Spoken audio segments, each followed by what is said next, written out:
Et ces échanges avec la presse dans le cadre de la tripartite, gouvernement, minier, société civile, c'est un exercice auquel se soumettra régulièrement la Chambre des mines de la Fédération des entreprises du Congo. Cette structure entend, à travers cette démarche, établir un cadre permanent de dialogue en vue de trouver des solutions aux maux qui rongent le secteur et contribuer au développement de la République démocratique du Congo. Un dialogue constructif entre gouvernement, société civile et miniers, une approche dans laquelle s'est engagée la Chambre des mines de la Fédération des entreprises du Congo.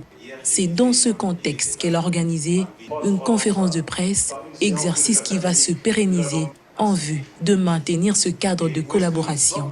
Les sujets abordés pour ce jour étaient l'apport du secteur dans l'économie congolaise. Toutes ces parties prenantes représentées ont tour à tour exposé, avec cette fois une particularité, l'intervention des représentants de deux géants dans le secteur, Ivanhoe et Glencore, tous œuvrant dans la province de Lualaba.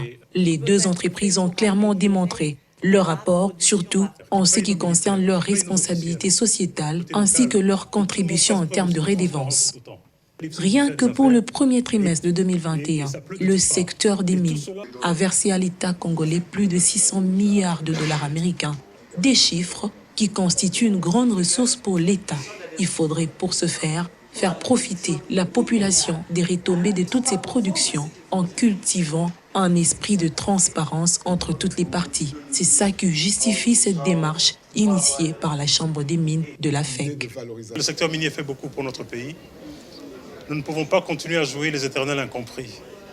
Et comme je l'ai dit pendant mon intervention, c'est comme dans une classe. Il y a les bons, il y a les moins bons, il y a les médiocres. On doit faire la part des choses, on doit encourager les bons à exceller davantage. Et on doit demander aux moins bons de s'améliorer aussi. C'est un processus qui se fait dans le temps, mais qui demande l'engagement de chacun.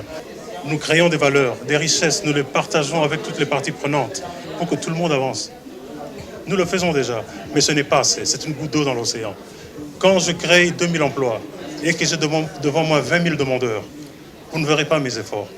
Mais si nous diversifions l'économie et nous rendrons notre pays un grand chantier, les 18 000 chômeurs vont trouver de l'emploi et alors là, vous verrez tangiblement la différence.